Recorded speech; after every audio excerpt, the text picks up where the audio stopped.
evening, ladies and gentlemen, and welcome to the Smart Living Award. This evening, we'll have a discussion with some of the biggest names in the realty space. In fact, let me not waste any more time and call my panelists on board this evening. Mr. Niranjan Hiranandani, Managing Director of the Hiranandani Group of Companies.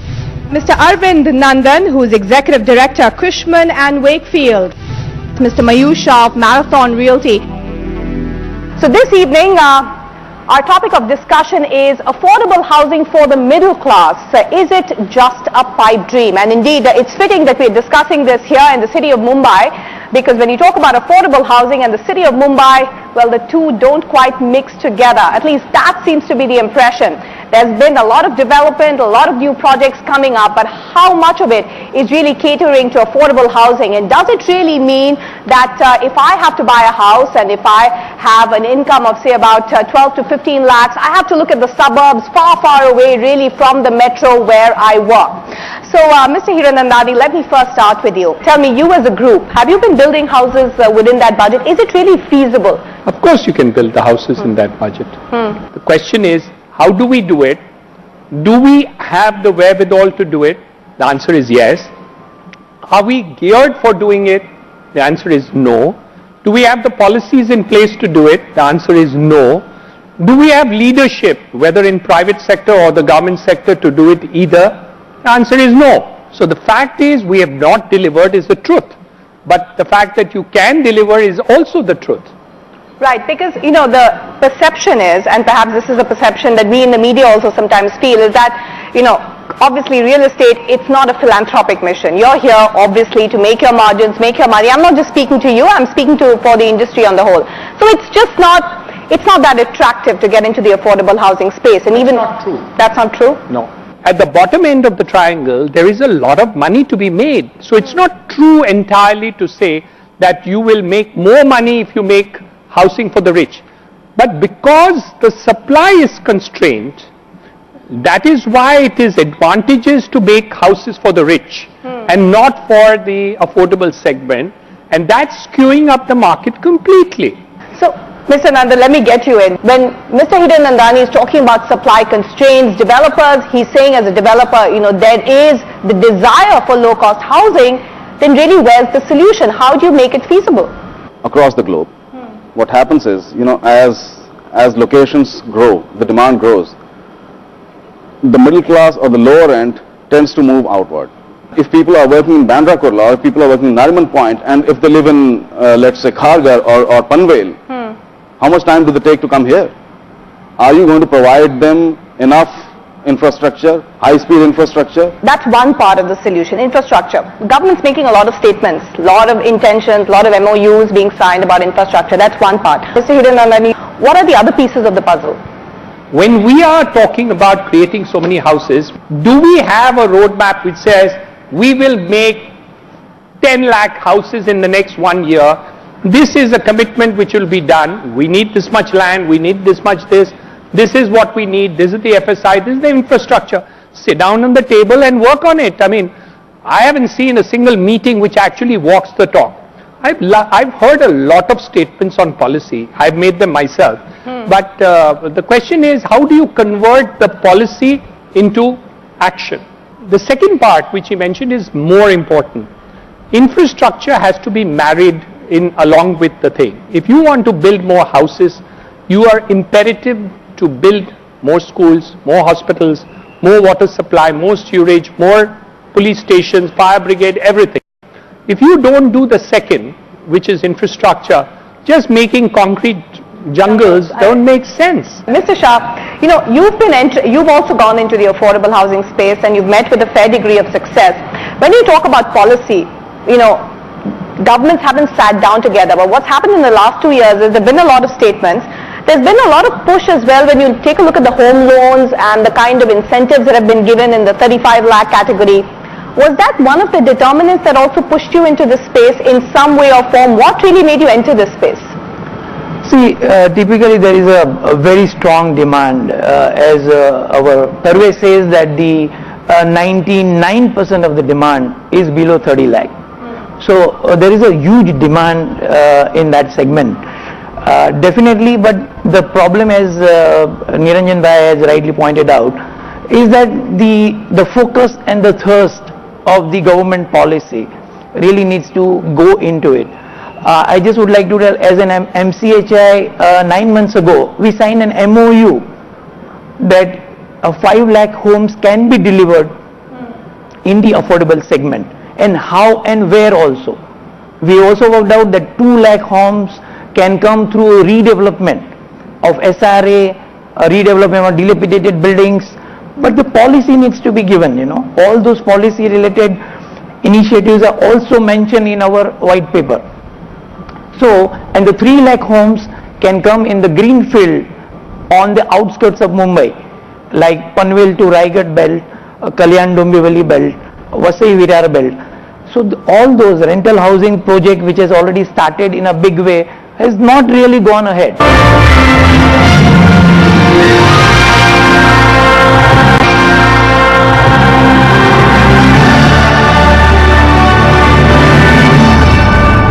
I'm going to ask all three of you. The point is, there's a lot of political interference, and we've seen it in the form of bad press, whether it's scams and so on and so forth. Because there's a lot of political interference, many have been saying that why isn't there a regulator in this space, like you have the TRAI, for instance, in the telecom space, albeit it didn't stop the scam, but at least you have some policy framework that is being laid out. Why are developers, why are you so anti a regulator? Mr. Hiranandani, correct me if I'm wrong, but you have said that a regulator is not what is needed. If you're going to have a regulator which licenses, then that would be disastrous. It would be jumping from the frying pan to the fire. The question is, what is needed is transparency, which means that when I'm doing development, the person who's my customer knows exactly what he's getting. What we need is to protect that. What is intended is to control. Now, if the intention is to control the developers for whatever reasons they have, then it's going backwards. So you're not going to get more productivity if you bring more licensing. We are for the regulation which brings about transparency, which actually brings about more openness in terms of understanding to the whole thing, and we have suggested that ourselves. So we are all for a regulator, but I think the type of regulator which governments are looking at and what we are looking at are quite different. Because don't we need, I think we all agree, we need more transparency in this industry. Exactly. So how do we bring it about? And yes. Yeah, I would more or less agree with what Niranjan Bhai was saying, but what you actually need here is a set of standards. Tell me, where are the standards in India for real estate valuation? Globally, in every developed economy, there are standards which are cast in stone. So if you have to ascertain a value for, let's say, a land which is a greenfield piece of land, you have a certain way to approach that valuation. When you are valuing a property which is an income generating property which is under construction, you have another set of standards. There are international bodies like the International Valuation Standards Board, of which I have been a member for quite some time. They set standards, and those standards are to be adopted. You don't need a regulator to run the standards. You need a body which has to lay down the standards for Indian conditions, and they need to be implemented. And you need a controlling authority, not a regulatory body, to be able to implementing those standards. Yes. The problem of pricing or the pricing going high is a supply side situation. The more the supply, the prices are going to come under control automatically. So if you really over-regulate and put more regulation on it, the pricings are going to go haywire again. Okay, I think that's an emphatic point that has been underlined, and it's been well argued as well. Coming to really what happens to middle class or middle income housing, really, so to speak, because if you look at the current environment, and now we want to really move at the trends, you've got rising interest rates coming in. That's going to choke perhaps demand, especially for home loans. It's going to become more expensive. And also in the inflation front, the cost of your input prices, cement, steel is all going up. So the two together, are we looking at the market again regressing back? From a demand point of view, the demand is rising tremendously. We see about a 25 to 30% increase in demand compounded every year, and we think that will continue to grow at that pace. But if you get affordable housing into the marketplace, the demand will go at 100% increase per year for the next 5 years. Rising interest rates notwithstanding. Rising interest rates notwithstanding, because the demand is so high. So it's not interest rates which are really coming in the way of a demand for the house alone. I mean, of course, they have some effect, but it's not so stupendous. A person is not going to buy a house because the interest rate has gone up by 1%. He may buy a slightly smaller house, but he's not going to not buy a house because interest rate went up by 1%. Right. But if he finds that the price is double and the land prices have shot up the roof and there is no infrastructure, that's catastrophic. Because A, you buy a higher priced house, and then you don't have infrastructure. So you don't have road connectivity, you don't have a metro rail, you don't have water supply, you don't have a school, you have nothing. So you have a house somewhere in some godforsaken place where you have no connectivity. So that's the dangerous part. We need to marry the development areas that are being done, increase the infrastructure, bring it to a proper level of it. We should pay for it.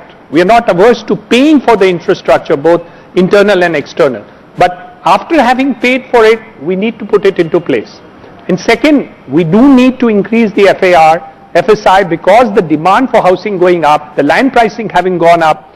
If you don't construct more buildings within us, anyway, government of Maharashtra has already increased the FAR. For rental housing it's 4, for various redevelopment projects it's 2.5, CRZ is now being relaxed to a certain extent, so redevelopment will take place. I think there's a positive role of the government to some extent, but it's not enough. That's the issue. Okay, Mr. Shah, when you talk about demand rising, and this is a statistic I read, that 43% of the demand that is going to come in, and I'm talking about 2013, is going to be in tier 1 cities. This is a statement that I read. So it's still all going to focus in tier 1 cities. I mean, if you take a look at it, almost half of the demand that's going to grow is still going to be in the tier 1 cities. And that's where you're facing perhaps the maximum amount of problems as far as supply is concerned. How do you as a developer address that? See, we really need to look into the outskirts of the Mumbai. That's the only place where you have a land, greenfield projects which are available, where you can really develop 5,000, 10,000 flats at one locations. Now these are the locations where, let's say for example, Panvel, Raigad, where most of the connectivity is in place. Now water supply and electricity and sewerage and all those things are really happening. So there, if the government puts in a focus on that part, I think developers really want to go and develop in a big way those 25 to 40 lakhs flats, which is quite possible and it's quite achievable. Right. Explain to us how the geographical spread is going to be. When I talk about affordable housing, we've started with the metros in Delhi, Bombay, Bangalore. So these are the places that one looks at, and of course along with the other major metros in the country. Is it really going to spread out to the tier 2, tier 3 cities, or is it going to remain, the pressure points will continue to remain in these cities? I think the pressure points will continue to be in these cities. And for that, the basic reason is that our growth engines haven't been spread out evenly throughout the country. So most of the economic drivers are present only in places like Mumbai, Bangalore, Delhi, and if you look at the manufacturing sector, it's a few other places, but that's about it. We have a country where you have at least 35 to 40 different cities or locations which can be developed as high focus urban centers. But our focus has only remained in these places. What it does is it pulls a lot of immigrants into these places, which adds pressure to the infrastructure, which adds a lot to the demand. So therefore, unless we are going to do something drastic, something revolutionary and radical to spread our growth engines into other places, you can't really change these focal points. They will remain high pressure points. That's my point of view. So as a developer, Mr. Hiranandani, for instance, you have gone to several smaller towns and you've come up with a slew of projects. Chembur, Kandivali, that's within the suburbs here, Chennai, Hyderabad, Bangalore. Are you looking at cities beyond this, or will you again wait for the infrastructure kick before you do that? No, we do both. I mean, it's obviously the focal point will be the larger metros and then the tier 2 cities, but the demand is so much in all these cities that you really don't need to go to tier 3 cities at all. Another point which must bring to your notice, that it is not so that in tier 3 cities the land prices have come down. You'll be shocked. In many of the smaller cities, the land prices have gone up tremendously. The interest in investing in land by people is so high that it's becoming unaffordable to get development off the ground. So we really are in a catch situation wherein the raw material of land is becoming expensive, and you already talked about building construction material. So combining that is going to be a challenge. And that is why I mentioned that we need to increase the FSI, we need to focus on infrastructure. You mentioned about metro. I think a combination of all these things are needed to make affordable housing. But let me tell you, all these challenges look very, very large, but they are not. They are reachable. It is possible to do so. It's not difficult at all. The governments are themselves capable of doing it. The private enterprise along with the government is also capable of meeting this challenge. And there is no good reason, let me share with you the secret, that there is no good reason why we cannot achieve it. It's a lack of leadership in this sector, and somewhere down the line it's going to happen where these things will take fore, and we will achieve it. It's only a question of who presses the trigger, who presses the bell, who calls the shots, who says, you know, I am going to do it, I will land the man on the moon. So I will create affordable housing, I will do it. All you need is somebody to get up and say that. And the moment you say that, I promise you, it will not take time to really achieve it. It's not such a big deal. I remember the time Mr. Lal Bahadur Shastri, the shortest Prime Minister of India, decided to do the green revolution. At that time, we had illiterate farmers, there was no communication with the farming sectors, there was no road to the villages, there was no credit, there was nothing. In 2 years' time, we achieved the green revolution in India from illiterate farmers. And today we have IPOs, we have ECBs, FDIs, the whole lot of money coming from foreign countries. We have township policies, we have everything, we have FSI, we have monies coming from Jawaharlal Nehru Urban Renewal Mission funds for urban infrastructure. Because, Mr. Hiranandani, it sounds fantastic, and I think you've made the points, but the point is, and this is again the nexus, so to speak, and it's an unholy one. I don't want to tar the entire industry, but it has come to the fore of between real estate developers and politicians and the government, and that is perhaps no, that's an excuse. You see, what has happened with this is an excuse. Any line which is controlled, whether it was gas cylinders or it used to be cars, used to be regulated. You had to have a license to get cars, you had to have license to get telephones, and you had a queue of 5 years.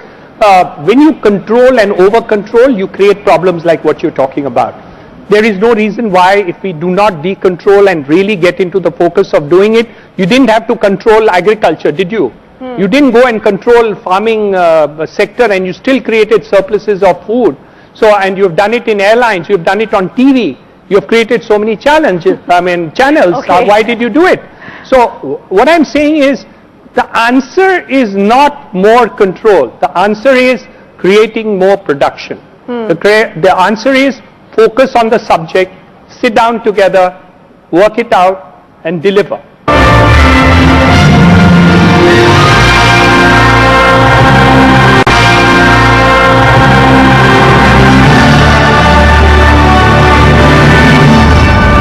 Let's talk a little bit about trends, because if I talk about affordable housing, I want to know where are prices headed. Again, if you speak to some government officials, for instance, they'll say that many developers actually buy up their own apartments or, hold on so that the prices stay at a particular level. And in fact, there's been a fair bit of frustration as to why prices have not been coming down. I've just given an example because it's my job to make you, put you in the spot.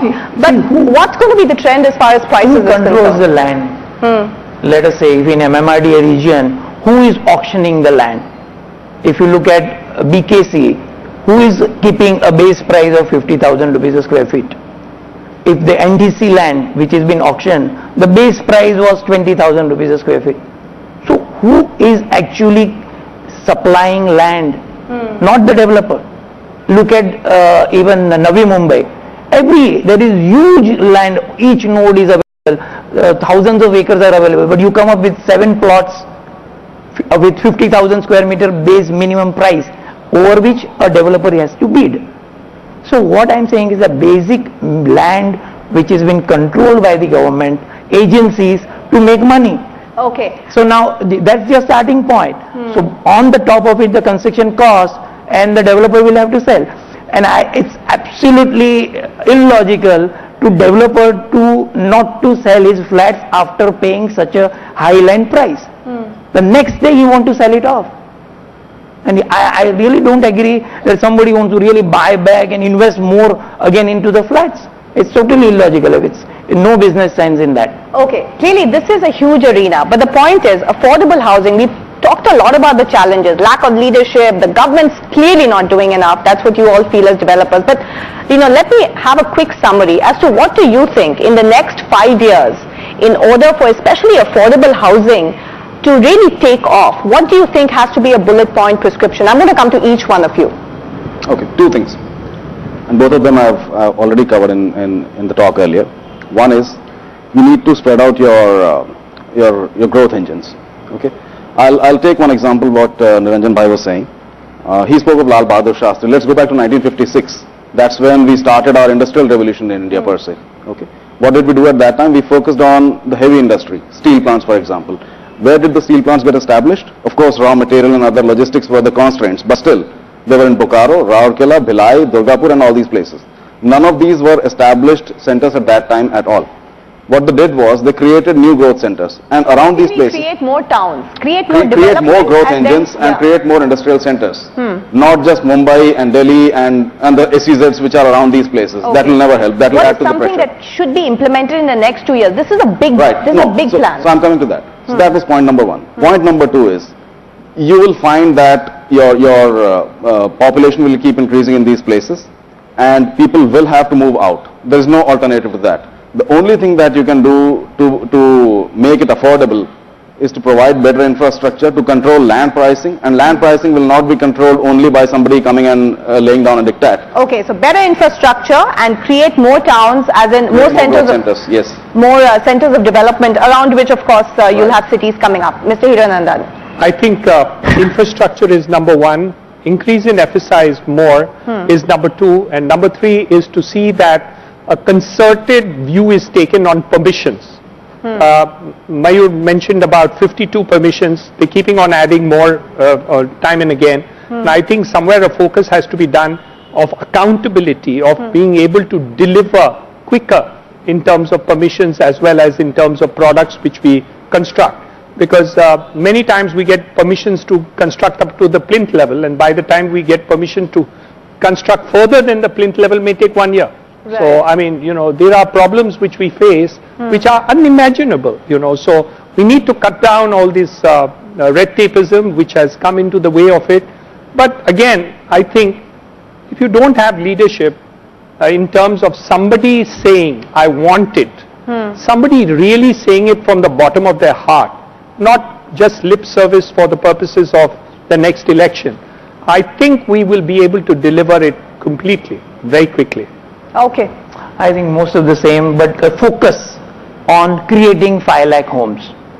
So remove all the bottlenecks which are coming in the development. As he rightly pointed out, I should be able to start my affordable housing project within 15 days after acquiring a land.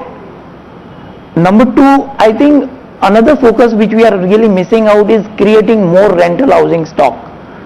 All over the world, even if you go into New York or Hong Kong or nowhere there is an affordable home which you can buy in the middle of the city. Okay. So what you really need to create is more rental homes where the people can actually rent at a reasonable rate. So create more rental homes in the cities, but if you want to buy a home, you just have to head out to the suburbs if you want to stay in the big metros. And developers really want to do something. We just hope that there are some government officials out there. But next Smart Living Awards, I think we will get somebody as well from the other side. But many thanks for joining us. And well, that brings us to the end of this part of the discussion. Many thanks for joining us.